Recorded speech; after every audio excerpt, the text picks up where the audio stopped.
Hello, everyone, and welcome back to the latest edition of the Jake's Take with Jacob Elyachar Podcast. I'm your host, Jacob Elyachar, the chief content producer and writer of jakestake.com, a pop culture entertainment news website. Before we get started, if you're watching this on our YouTube channel, please subscribe to my channel. Please give this video a thumbs up and please subscribe. And also, if you're listening to this on any audio platforms, please give me a 5-star review. Download this episode and all the episodes after this conversation. I am thrilled to welcome this actor. As of this recording, has over 25,100 Instagram followers. And then he's also starring in Finding Faith, My Nanny Stole My Life, and coming this summer, Silent Thunder, and Somewhere in Montana. So please help me welcome Jonathan Stoddard to the podcast. And the crowd goes wild. How's it going? Thanks for having me. Jonathan, it's a privilege to have you here. Thank you so much for taking time in your schedule to talk with me today. I really appreciate it. Likewise. Thank you. All right. So when did you get started and interested in performing, and how did that passion evolve into desire to pursue a career in the entertainment industry? I grew up doing a lot of theater, and my parents being psychiatrists and always interested in human behavior, and I was the youngest of four. So a lot of the pressure was off when I was growing up, and it made me really fascinated with people, especially having siblings. I was always playing. I was always in this fun, imaginative, active world. And so even though I went to college for other things, even though I went to culinary school, and there was a lot of other stuff that I did before acting. But at the end of the day, I mean, there's nothing quite like this industry. And if you can't do anything else, this is where you need to be. So I just kind of dug my heels in and did it. Absolutely. Absolutely. So I got to say this. I'm a fellow theater kid, 5th grade and 12th grade. So woohoo. Yeah. But however, unlike me, unfortunately, I just stuck out after I got my after I got my high school degree. I'm like, okay, got to focus on my broadcast news ambitions in my journalism degree. But however, you stuck with theater, and you performed on various theatrical productions, including Cabaret, where you played the Emcee, West Side Story, where you played Tony, and Twelfth Night, which was a play that one of my final plays I did in high school at Blue Valley Northwest as Orsino. So how have these experiences helped you strengthen your skills as an actor? I mean, there's nothing like the theater. From being able to break down scripts, scenes, work them out, flush them out, the amount of effort and time that goes into daily rehearsals, weekly rehearsals, on and off stage, everything, just to be able to go up and put it on stage as perfectly as you can. There is nothing quite like that. Even the film industry, it's a completely different kind of medium. But I will say the ability to hone skills and develop them and learn all of those on the stage, and then bring a lot of that work ethic from the rehearsal to breaking characters down, learning how to dive deeper into it, feeling it out. That has been invaluable. And of course, as mentioned, going from musicals to Shakespeare, it's been transformative. So I'm really grateful for those years of my life. That's amazing. So I got to say this. I played Sir Andrew when I did 12th Night. And Nice. I accidentally cut my violet. Sword scene. I went too much in the Revenge of the Sith. I said it Revenge of the Sith instead of Shakespeare classic sword. Oh, no. I'm assuming everything was okay. Everything was fine. Everything is fine. So let's go and take a little sidestep to Genoa City. So you had the opportunity to appear as the young John Abbott on several episodes of the legendary CBS soap opera, The Young and the Restless. So what did it mean to you to be part of this iconic soap and stepping into the younger version of this classic character? I mean, that was a life-changing thing for me, especially because it started off as an under 5. And they didn't have my character more so fleshed out, which was Jerry Douglas's character back in the 1970s. And originally it was just supposed to be a quick flashback. And then as it continued to develop and they kept inviting my character back, I really started understanding the scope of Jerry's legacy, of what it meant on the show. Because growing up, Like I tuned in a little bit, but I wasn't necessarily the kid that was, going to after school sports and then coming home and watching soap operas. So I knew that it was a big deal, and it was huge for me just as an actor at the time. To book in under 5 was life changing for me. But then really starting to do a deep dive into John Abbott and the family dynamic and the journey of where The Young and the Restless has come from and where they're going. I mean, it's still such an incredible experience when I look back on it. That's incredible. I gotta say, I secretly watched all my children in General Hospital, so I admit that. So I have a few things at Pine Valley and Port Charles, but however, I'd rather stay in the safety of Pine Valley than stay in Port Charles, where you don't know how many gangsters and mobsters are going to try to kill me off. Right. Alrighty. So, what have been some of the challenges that you face staying in this entertainment industry, and how have you overcome those obstacles? The industry is interesting. I mean, everyone has, those desires or the wants to be able to. It's the idea, especially in today's world, where it's great. I'm going to be the lead of a movie, and then that's going to change the trajectory of everything. Then from there, I'm going to be financially stable. Everything's going to be wonderful. Someone's going to watch the movie and reach out, and then instantly life is going to change, and it's going to be great. And I can't tell you how humbling of an industry this is, not only for the times that you get to be the lead, but then all the times after. And I remember watching an interesting roundtable talk with Tom Hanks and Al Pacino and De Niro and everyone. And I think one of them was talking, and he was like, "This too shall pass." Not only the bad times, like when you're not working, when you're trying to get that next job, this too shall pass. But then when you're on top of the world, this too shall pass.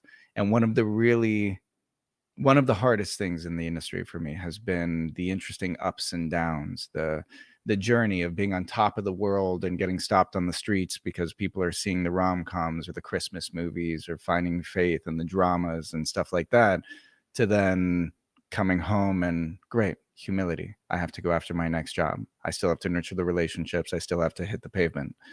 So that juxtaposition is very interesting, and it's very humbling and very eye-opening. That's incredible, because I think, honestly, the three hardest industries, I think, in my opinion, are the entering stay in, or like the political industry, the financial industry, and our industry, the entertainment and media industries. Yeah. Very much so. Yeah.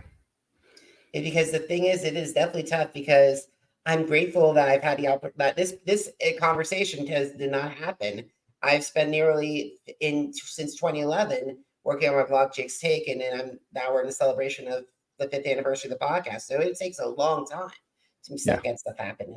And I applaud you and admire your climb.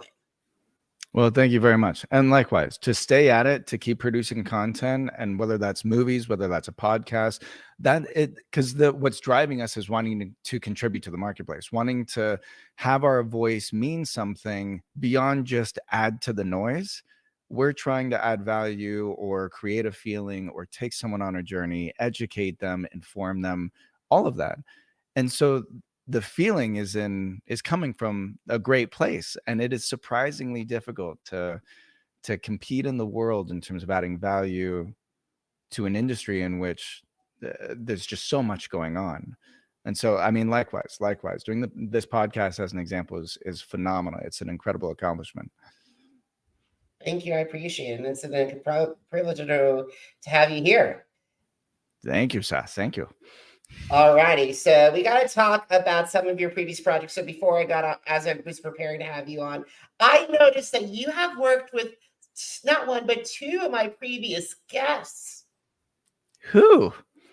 I'm going to start with this one, because we got to talk about The Prince and the Pauper Christmas, Alexander, where you shared the screen with one of my friends, Robert Palmer Watkins. Oh, yeah. He's wonderful. He's great. So what was that? So what was it like? Because I know it's an iconic Christmas movie. So how did you get involved in the project, and how has it evolved, and how has the fan base evolved since its release? So that was a really fun project, because I play 2 characters, right? The Prince and the Pauper. and we started doing rehearsals and kind of figuring things out as we were getting ready to film. And they had a gentleman in mind, because someone has to double as we shoot the scenes. We're shooting over someone's shoulder on my coverage, and then we have to change clothes and do the reverse. So then they're shooting over his coverage here. And something happened with the original gentleman that they had picked. And so Brittany Underwood, who plays my female lead, she was like, guys, I have someone. He's a dear friend of mine. He's a brilliant, talented actor. Let me call him and see if he's available. He's about John's measurements and everything. And so she calls Robert. He was like, yeah, he was totally game. He was amazing. He showed up to set, rocked it. And basically he and I had to go through, choreograph every single scene, block out the scenes, which is where I'm going and how I'm saying what and all that kind of stuff, and then switch. And then he would have to say the lines as well. So he was pulling double duty. And I mean, we just had an absolute blast. We were all friends going into it. And then throughout it just became significantly closer. I mean, it was a phenomenal bonding experience, to say the least. But yeah, Robert is great. He is really wonderful. Absolutely, absolutely. So we might have to talk, while we're on the subject of royalty. You have been on a part of the Royal Christmas franchise and shared the screen with my friend Anna Marie Dobbins. Oh, she's wonderful. She's great. I am a huge fan of her. She's such a brilliant actress. She is. So were you surprised that the Royal Christmas has evolved into this franchise? It's well, yes. Yeah, I was very surprised with everything that's been going on with it, because it's such a, they're not necessarily fluid in the sense that they're the same characters. So, you know, whether it's Prince John or Prince William, you know, I'm playing a different prince from a different place every single time, yet they're all part of this Royal Christmas concept. And I'm playing a British prince, but yet trying to add in slight differences and characteristics to not just be the same print. Like, it's just interesting. It's just been really fun to see how it all evolves. But it's been really great at the same time. I mean, we're going to be shooting another one later this year. It's really fun. Congratulations on that. And who knows, maybe they might just have a Royal Christmas multiverse. I wouldn't be surprised. It might be challenging for you, might be challenging for you and Anna, but hey, it might stretch your acting muscles. Very much so, yeah. But I will say she was such a joy to work with.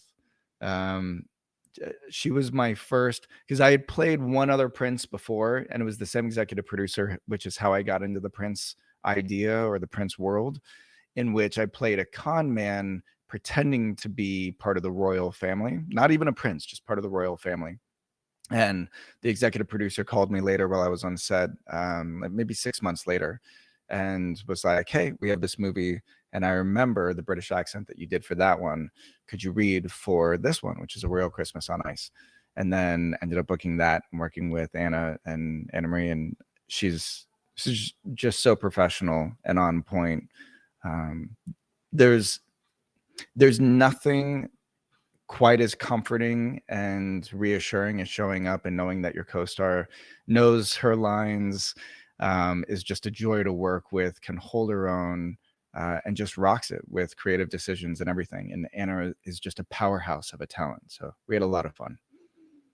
That's amazing. I bet the fan base is going to be ecstatic when they finally get to watch the film. Yes. And who knows, they might have to do like a screening, back-to-back screening a special limited release of a Royal Christmas Marathon. that would be a long, okay. So here's the interesting thing, especially coming up for this Christmas. Last Christmas, I had a couple new Christmas movies come out. And so I think in total, there were 5 Christmas movies that we're playing. I've already shot 4 other ones. So going into this Christmas, this coming December, I think there's going to be somewhere, and I'm already scheduled to do another Christmas movie. So there should be somewhere around 10 Christmas movies, 5 new ones, some Prince, some not, some country, some like, and then, so yeah, I'm gonna be everywhere on on all of these Christmas platforms. It's gonna be really interesting to see what happens. Awesome, and I'm excited for you. But however, we got to leave the holidays and the royalty behind us because we got to talk about some of your other projects as well. So recently, you released Finding Faith. So can you Yes. please describe to my audience the film?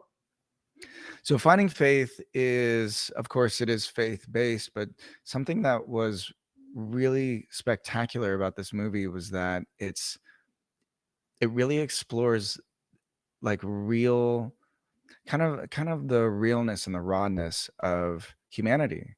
And sometimes when I'm watching movies, it doesn't really touch on the truth of humanity, or it's glamorized in a certain kind of way. And something that was so powerful about Finding Faith is that it really does explore everything from just drifting apart um, uh, to deaths in the family, to challenges, to secrets being uncovered. And it really explores just how people are supposed to overcome that, and how using your faith to be able to do that, and the resistance that we may have. Like it's just an amazing movie. And when I read it on the script and when we did it, I was going through a lot of stuff at the time, and the script really jumped out at me. And when I watched the final product, like sometimes you watch the final product and there isn't really a link between the script and the final movie. But when I watched it, I was like, I had no idea it was going to turn out like that. This is really, really powerful and really impactful. And I rarely will get teary-eyed or cry at my own movies. And not even that, like, I wasn't crying at my scenes, but Ashley is just such a phenomenal actress. And we had John, and our cast was phenomenal. And yeah, it is. If you want something that's a tearjerker, but kind of leaves you in a wonderful space, but also takes you on a wild, wild ride, this is such a beautiful movie. It's such a beautiful movie. I recommend to everyone to watch it, no matter what. Awesome, I'll check it out. Now we're going to go on from heartwarming to horrifying because you have several projects coming up, including My Nanny Stole My Life, that will be on Lifetime on May 16th, 2024. So how did you get involved with this project? Well, so I will say I play a good guy in this, but it is a thriller because I don't always play the good guy in thrillers. But this one, I'm like a nice, sensitive husband kind of thing that's going through some stuff. Oh, here's actually some fun, interesting trivia. So Katerina, who plays my co-star in this, and it's basically struggling with some postpartum stuff, and how far postpartum can take someone. But like after having a child and everything, and some of the, there's real issues that can happen. But what's also really interesting about this movie is that there is a real threat happening simultaneously. And so she's juggling between losing control, like what's real, what's not, what's postpartum versus the deception and the stuff that's going on. It's totally wild. But here's the fun information, fun fact. One of my first rom-coms was a movie called The Beauty of Love. Katerina and I fall in love and in that movie. And so when we were filming it, we were like, wow, okay, so we had the meet cute, we fall in love like 2 years ago in this other movie. And now here we are doing this other one, which is a now thriller sequel, kind of. But it's kind of fun when you start combining, like you're talking about the cinematic universe, and it's just really fun. It's little things like that that make us kind of like giddy and smile. I gotta say, psychological thrillers really jump me out of my couch. Yeah. Makes me want to jump out of my couch or any sitting area because the thing is, they're on the same level as horror movies and Yeah. supernatural films. No, living inside your head, or when someone's able to mess with your head, it's the worst. It's awful. Absolutely. So let's talk about a couple of projects that are coming later on in summer 2024. So let's talk about Silent Thunder. Yes, sir. What would you like to know? I would love to know about the story about that. So the story follows Ted McGinley, who's brilliant, amazing, and so much fun to work with. Ted McGinley is a sheriff, and myself and Jack Lucarelli are bank robbers. And the opening of the film is he has captured us. We're in chains, and then we go on this adventure.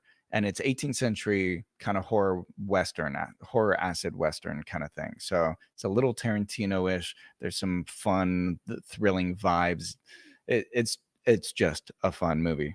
But we have the whole, we have the hats, the carriages, horseback, 6-shooters. It's very classic in that sense. And then we we end up running into a wagon full of women workers. Let's just call them that. And they leave the next morning, and one of them happens to be a girl that I fell in love with years ago, and then she and I parted ways. And then their wagon takes off because they're headed to San Francisco. And this band of dogmen end up killing everyone and taking the women, and one guy makes it back to where we were. And then Ted McGinley, as the sheriff, goes after them, and because it's the woman I love, I go with him. And so we all go, Jack Lucarelli, Brent, myself, we all kind of jump in and jump on horseback, and then we go after them. And it's a wild kind of ride. It's one of those movies that I think it's going to have a really cool, interesting impact. And no matter what, when you watch it, you have a good time. But it is a very fun, stylized movie. It's very cool. That sounds amazing. And I got to say this. It must have been, I hope that it must have been easy for horses, because the thing is with me, I've done horses 4 times in my life as a kid and as a young adult. And boy, it is tough when I'm like, please give me a horse that's not as shaky. Please give me a nice horse. It's you never know, and you got to trust your wranglers and you know who they're going to show up with. And we had some interesting things happen because we had a lot of horses. And I will say that I've never worked with guns and horses before, and that was a whole new experience. It was totally wild.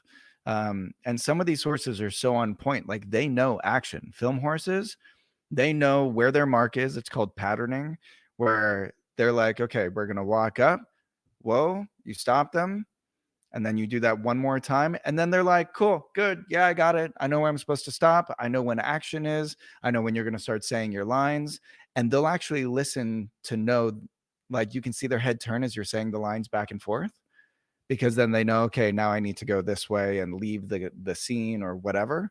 I mean, I was like, oh my God, they're phenomenal. These horses, these animals are amazing. But yeah, we had so much fun, especially with our old getup and classic horseback riding. Oh, it was great. Awesome. So the last film I want to talk about that's also coming out this summer is Somewhere in Montana. Now, is this another Western drama, or is this it sounds like from the title, and I could be assuming this as a Western romance. So Somewhere in Montana, I wouldn't say it's necessarily a romance, but it is a very interesting script. So the birth of this script from Brandon Smith, he wanted to do a movie a long time ago, 2 decades ago or a decade and a half ago. And he had this idea for a movie, wanted to get Robert Downey Jr. And the insurance, because this was before Robert had kind of resurged and started doing Marvel and Iron Man and everything. And the insurance for it was so much because he was more of a liability at the time. And so the movie that Brandon wanted to make never got made. And so now fast forward years later, he decided, he was like, what if we basically brought a big movie star that had a questionable liability, but he was like Hollywood's A-list. And what's the worst that could happen? And so Somewhere in Montana with Graham McTavish and a Michelle Hurd, phenomenal cast. This is the exploration of a movie like film crew with a big A-list star, which happens to be I played that character. But how we go and we rent out this small ranch somewhere in Montana to finish our filming, and then it's kind of everything that happens there, from the good, the bad. There is some romance, but it's not the main part of the story. It's really more of a human piece and really touches on the drama and the beautiful. I mean, the landscapes are phenomenal. Montana is such a beautiful place to film in, and but it really touches on like the heart and soul, not only of the land and the people and everything, but it's cool. It's very, very cool. We did a screening in Montana, where we did 6 theaters, and all of the theaters were sold out. That's And amazing. yeah, I can't wait for it to get released. It's really good. And it sounds like to me, when I'm hearing about this film, it reminds me about Tropic Thunder, but I could be a Western version of Tropic Thunder. Well, Tropic Thunder is like brilliantly comedic and witty and like all this, and very, toes the line. Actually, it doesn't toe the line. It destroys the line for like PC and everything. We don't do any of that. So this is not a parody of itself. But yes, it is like it's out on the ranch. It's a bunch of absurdity and some fun stuff, and it's good. And I gotta say, it's a great that you got to work with Michelle Hurd. I loved her when they did Star Trek Picard. I just loved her. So I'm very excited to see what she brings to the table. She's phenomenal. She's one of my dear friends. I absolutely love her. Awesome. So we got to start winding down our conversation. So what is the best what is the best social media app in your opinion that you like to interact with your fans and also your colleagues? So the best app for me is Instagram, and the handle is at John Stoddard Official. And there's no H in John, so just JON Official, or John Stoddard Official. Everything else is kind of great, but I'm very sparse on it, and it's hard to keep up with everything. So Instagram is the way to go for me. Awesome. So Jonathan, in addition to your Instagram, where can my audience connect with you, find out more about your work on the website, and also, more importantly, where can they find Finding Faith? So Finding Faith is on Great American Pureflix, and that's available now. I mean, honestly, I think I was going through the list. There are probably like 4 movies that are going to get released this summer. There's actually one, I just remembered. It's called Valentine's Town. That's going to get released this summer too. And that's one that I think you're really going to enjoy. That's more of like a comedy kind of thing. But yeah, Finding Faith, you can find that on Great American Pureflix. Otherwise, the best thing, because of multiple streaming platforms and for any of the other movies, even My Nanny Stole My Life, that's going to be airing on Lifetime Movie Network. Otherwise, Google is a girl's best friend now. Is it not Diamonds? I don't know. I think it's Google, and you can just search anything, and now you can just find out like what streaming platform do you have, and is it available on that platform. So there's a lot of options and access these days. Alrighty, guys. So if you missed an episode of the Jake's Take with Jacob Elyachar podcast, visit our channels on Amazon Music, Apple Podcast, iHeart, Podchaser, Spotify, and Spreaker. Jake's Take with Jacob Elyachar, JACOBELYACHAR. And are you on social media? Because I'm on social media too. Facebook, Instagram, Threads, TikTok, Twitter, and YouTube. Jacob Elyachar, JACOBELYACHAR. And guys, want to find out who won The Masked Singer? What's going on with America's Got Talent? Want to find my podcast with Robert and with Anna Marie? Visit shake.com. Once again, shake.com. Jonathan, it was a pleasure talking with you. I had so much fun speaking with you, and thank you so much for taking time in your schedule to join me today. Yeah, thank you very much. This was awesome. Thank you. All righty, guys. Thank you so much for watching. Thank you so much for listening. Until next time, everybody, have a great one. Goodbye.